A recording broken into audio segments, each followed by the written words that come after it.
Your Eminence, dear fathers, dear pilgrims who love St. John, I welcome you to our retreat.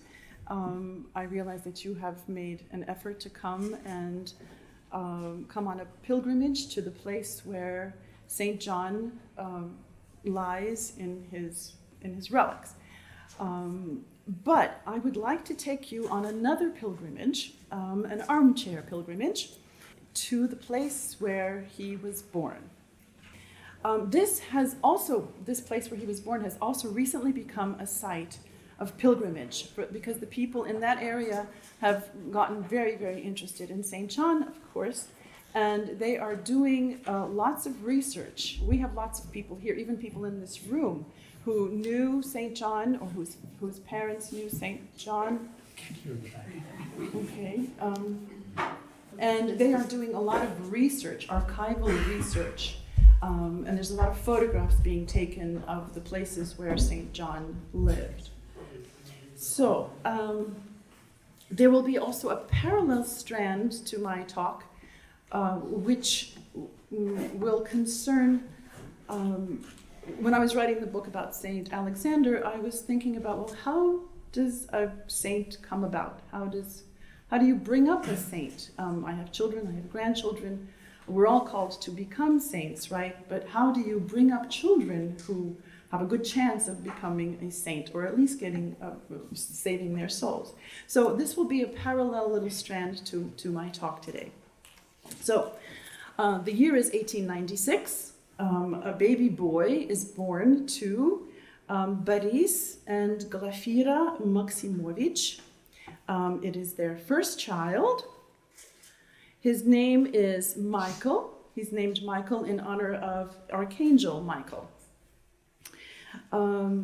They are married in the city of Kharkov, but they live in a village where they have an estate. The village is called Adamovka. Adamovka is about 115 miles away from the city of Kharkov. So they're married in Kharkov, but they live in Adamovka. Kharkov, as you know, right now it's in the eastern Ukraine, but then it was the Russian Empire. So the Maximovich family had been living in this area since about 1849, for about 50 years. St. John's great-grandfather had made money during the Siberian gold rush in 1838, 1839. He buys an estate in this area because he wants to recover his health, which he had lost during this time when he was hunting for gold. And his son, who is Vladeka's paternal grandfather, Ivan Klavdievich, marries a woman whose dowry includes the village of Adamovka and the village of Nikolskaya, which is just about a mile away. Upon the death of Ivan Klavdievich in 1892, the estate passes to Boris, the father of Bishop John. There you see their marriage certificate that has been recently discovered in the archives. The Maximovich family has a history of service to their country and also boasts of having among their predecessors a saint, St. John of Tobolsk, born 1651, died 1715. He is known to be a very unpretentious person who is sympathetic to the poor. He is a wonderful teacher. He's a prolific writer. He translates the Iliotropion. He's a missionary to pagans in Siberia, and he sends out the first Orthodox mission to China, 1714. The mother's family, Glafira's family, is also from this area.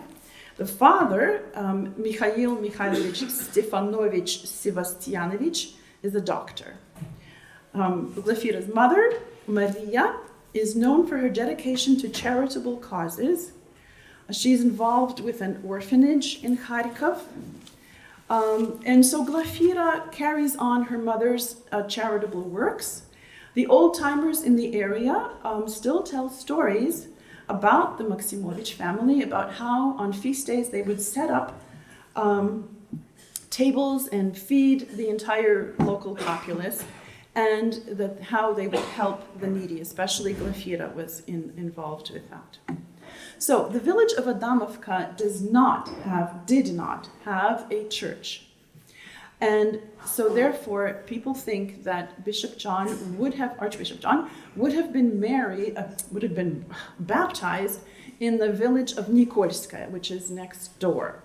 His mother's some kind of a relative an ancestor had built a stone church to replace a wooden church in 1803. This is all that's left of the church. There is just a foundation there. Vladika's grandfather is buried somewhere next to that church, but they don't know where that grave is because it's been just leveled with the ground. There's always a lampada that stands on the foundation of that church, and there are still old-timers who remember that church when it stood. This old lady remembered how the church was destroyed by the communists in the early 1930s. An orchestra was brought in. The children were taken from the school to the church and told to dance the hapak to the music that was being played. And at that time, they started to take down the crosses and to dismantle the church. She ran home in tears, and her father never sent her back to this school.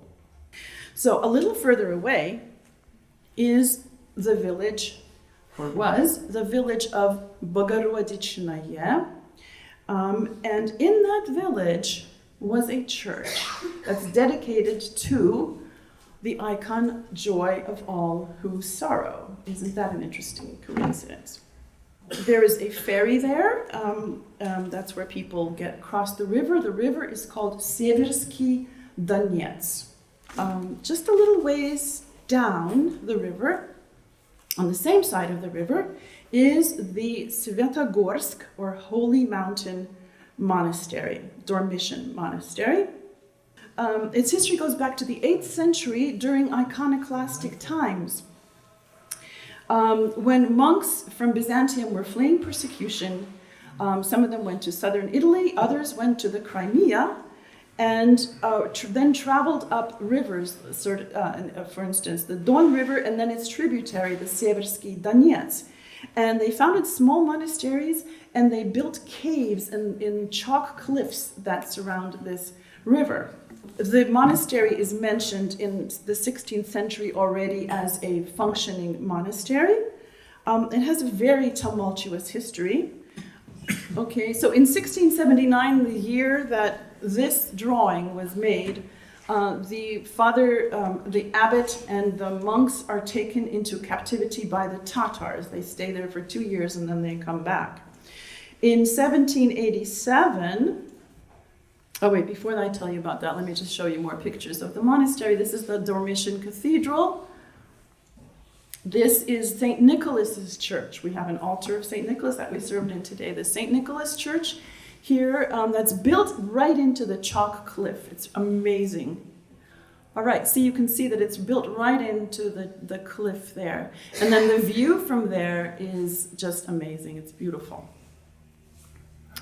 So in 1787, Catherine the Great closes the monastery, as she does many other monasteries throughout Russia.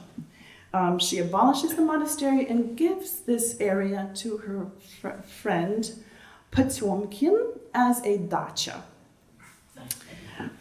It's a beautiful place. He liked it, and he asked her actually for it.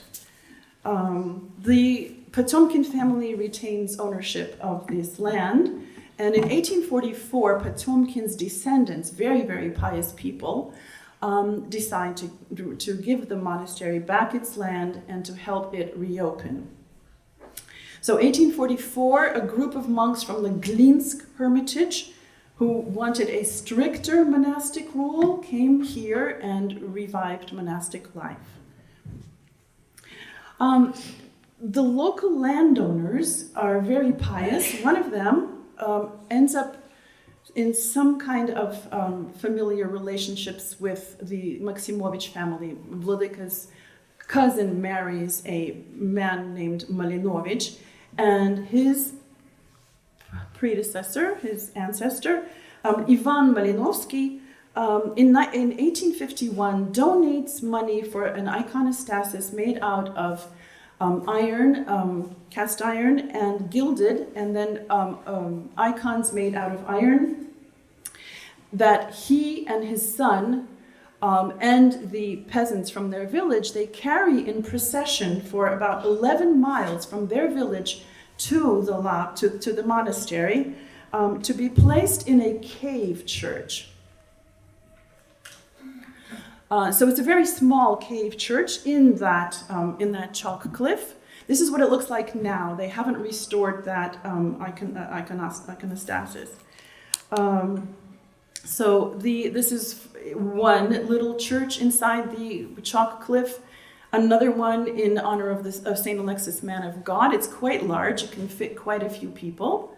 Then you can see there's a burial there, several burials they have, smaller chapels, and then a view of that chalk cliff with the church on it at night. The Maximovich family frequently went to the Lavra, or at that point it was just a monastery. It's only about 5 miles away. And they must have had father confessors there. And when Bishop John was a boy, got older, apparently he would actually walk over the hills by himself. So I took Google Maps and I looked to see how long it would take for him to walk. But I was told that apparently if you took like a very direct route, it would only take 3 hours to walk. So the monastery, the spiritual atmosphere of the monastery deeply impressed little Michael. One can see that from the fact that whenever he was given soldiers to play with, because this was a military kind of a family, he would dress them up as monks, and any forts that he was given, he would turn into monasteries. The monastery at the time looked like this. This is a postcard from the time of his childhood. This is another view. This is what he would have, this is taken at the time, the 20th century. This is what he would have seen coming over the hill to visit the monastery. He would have seen beggars lining the roads. This is the Brotherhood sometime in the early 1900s when he would have been visiting. He would have seen some of those people. He would have known, the abbot, Igumen Trifon Skripchenko. Here they are pictured in a photograph with Metropolitan Anthony Kropavitsky, whom Vladika only met later on. But some of those people became confessors. The abbot became a confessor, and then quite a few of them became martyrs when the Bolsheviks took over. Here's a little quote from another new martyr who was tonsured, a monk there in the 1890s. Just a few years after Vladika was born, and this is his response. This is his reaction to the monastery. "O holy mountains, I stand in awed reverence of your spiritual might.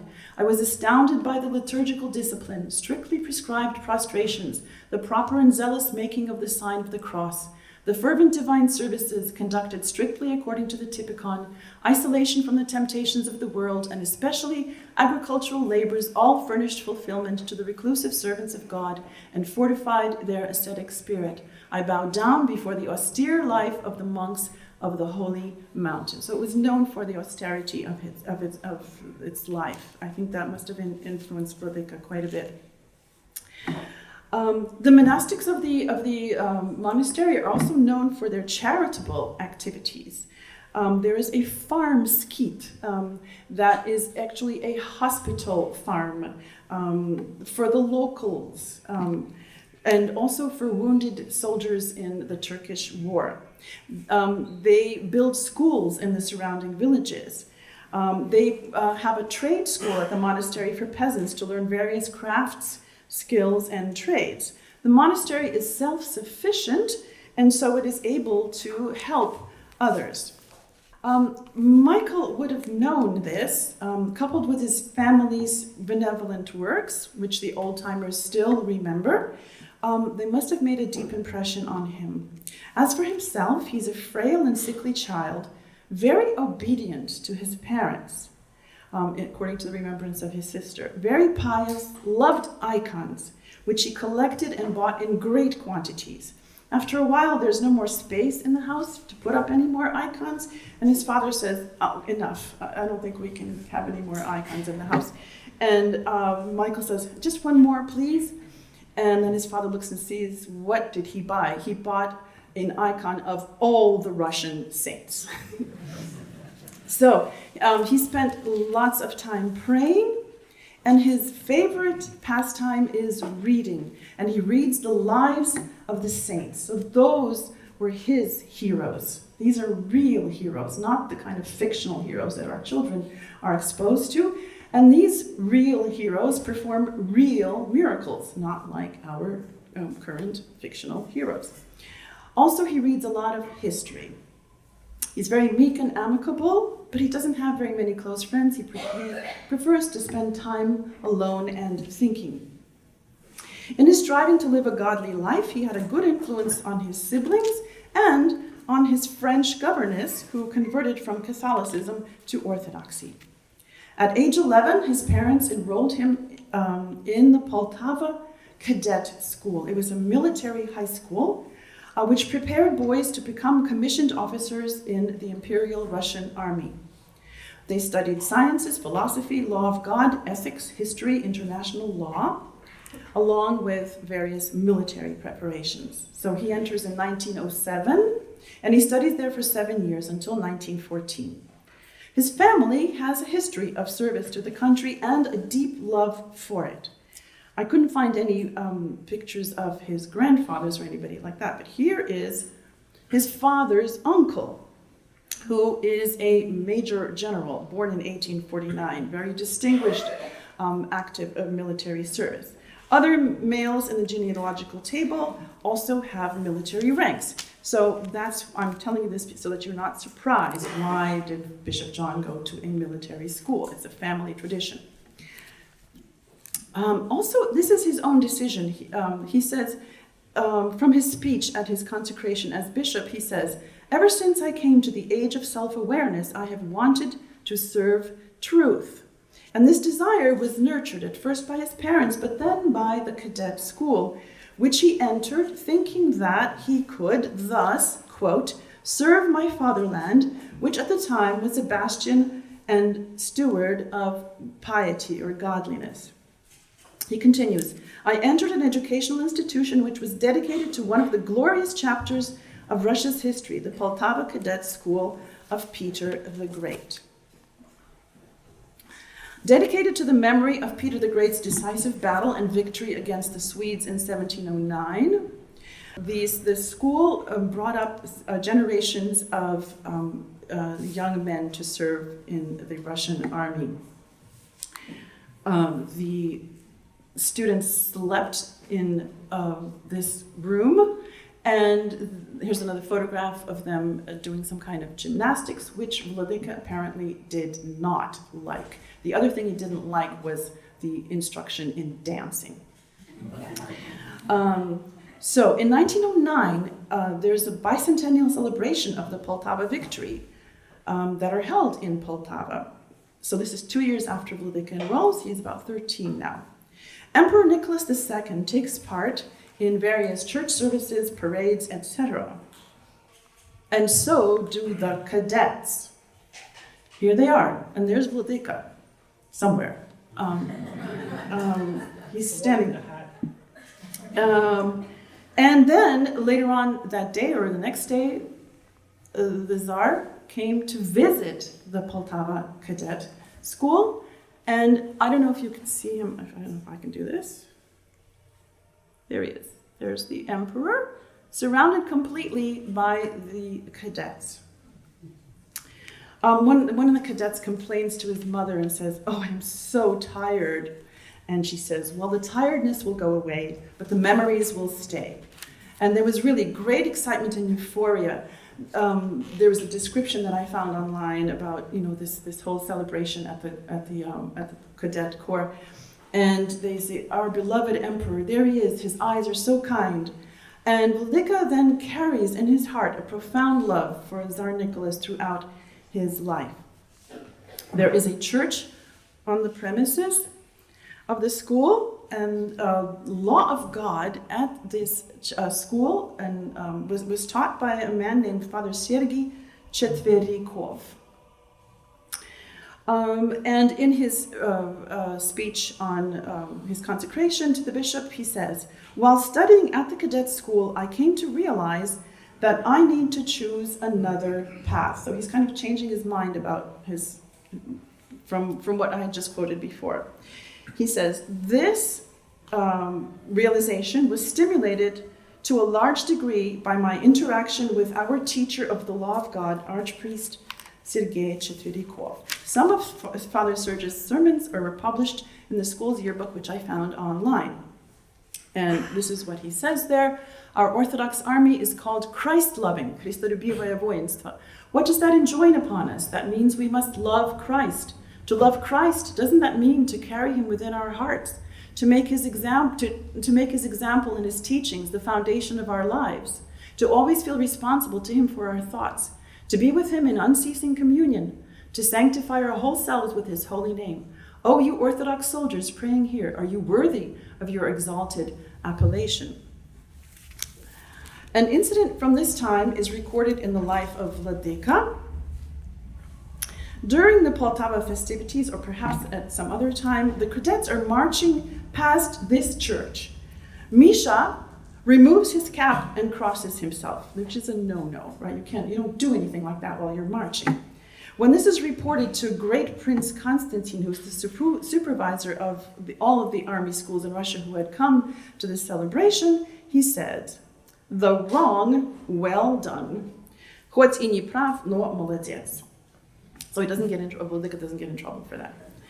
Wladyka John remembers his studies here very, very fondly. Just as an aside, I'd like to tell you that another San Francisco bishop also studied at the Poltava Cadet School. That was Bishop Anthony, who preceded Wladyka Kirill.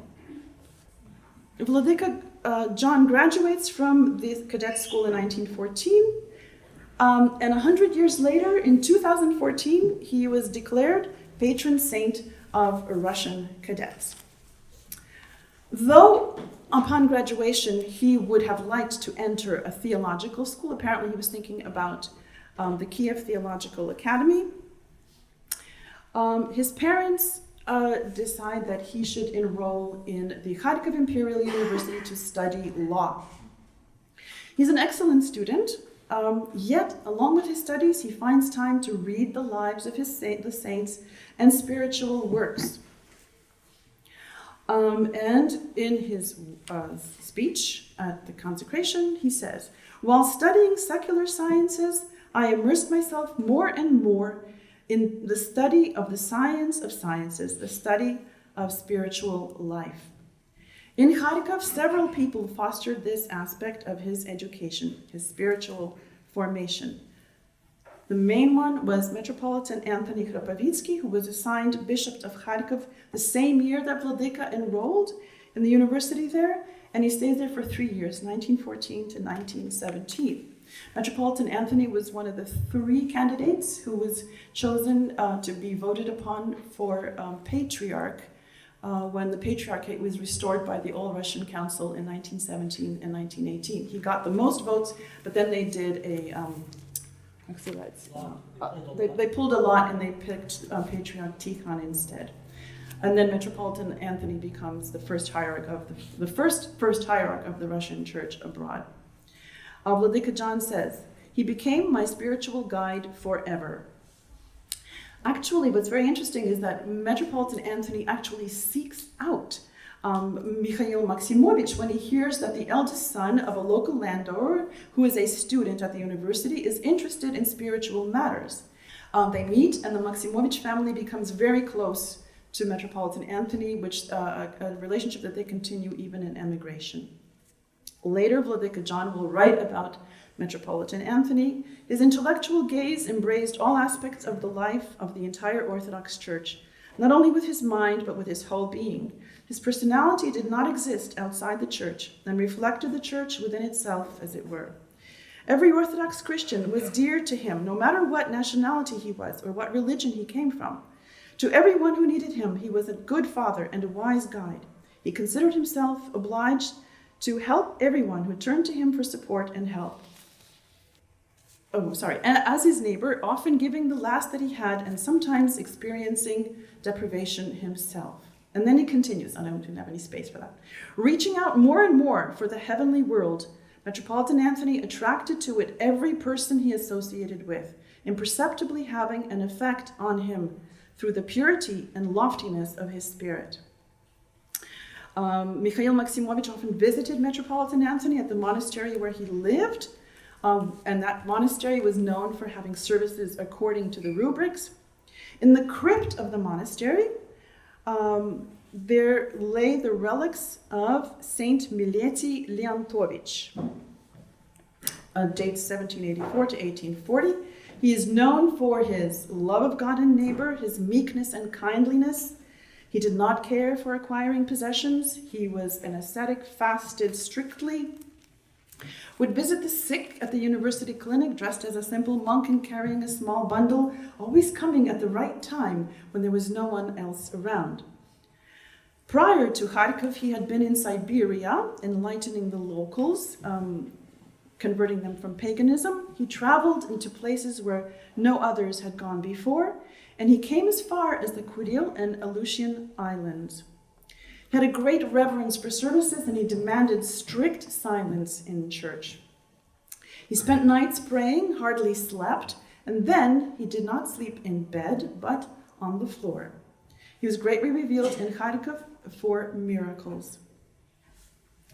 While Vladika John is studying at the university in Kharkiv, a great celebration takes place in 1916, the glorification of St. John of Tobolsk. This is the last glorification during the reign of Emperor Nicholas II, who greatly reveres St. John. They find about 8 icons of St. John of Tobolsk in the family's belongings once they are martyred. And of course, there's momentous excitement in the Maximovich family regarding this.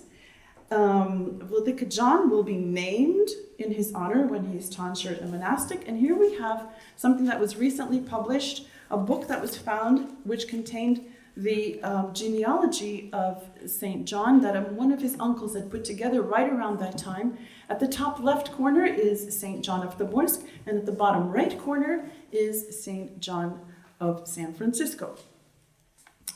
In 1918, Vladika John graduates from university with a law degree with honors, and he works in the Kharkiv district court. So this is already post-revolution. Here we have something new that's been found, his record of service. He also serves on the parish council. And at the right, we also have a... Can you turn it off, please?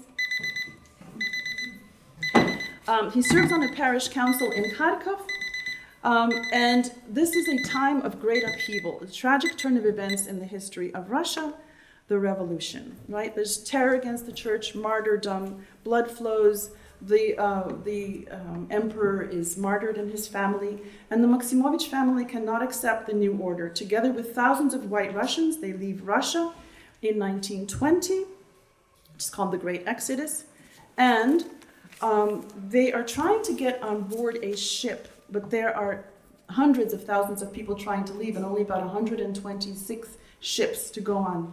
So they rush around, the family rushes around trying to find a ship to board, and they leave Misha sitting with with their belongings. They come back and they're distraught because they can't find a ship to go on, and then they get even more upset because they see that their belongings have been stolen. The only thing that remains are the 2 suitcases that Misha is sitting on while he is reading the gospel. Didn't even notice that those things had been stolen. So, but they hire, the last ship is leaving, and they hire it, and they want to get on this last ship, and the ship captain says, what do you want? They said, well, we want to get onto your ship, and they said, no place left. But who are you anyway? Oh, we're the Maximovich family. Oh, I'm Maximovich too. And it looks like you don't have very many suitcases, so I'll take you. Okay, so Russia, the Russia that he had loved and wanted to serve, had ceased to exist. And this becomes a pivotal moment in Mikhail Maximovich's thinking. And he says, see, there's standing room only. He says, the collapse of the might of our fatherland definitively convinced me of the fragility of everything earthly and of the weakness of human resources and capabilities, and I decided to renounce the vanities of the earthly world, devoting myself to the service of God alone. And this is where we will leave him, on the boat, on the way to Constantinople and then Yugoslavia, where he will be able to attain his heart's desire, a theological education and monasticism. But what about his birthplace?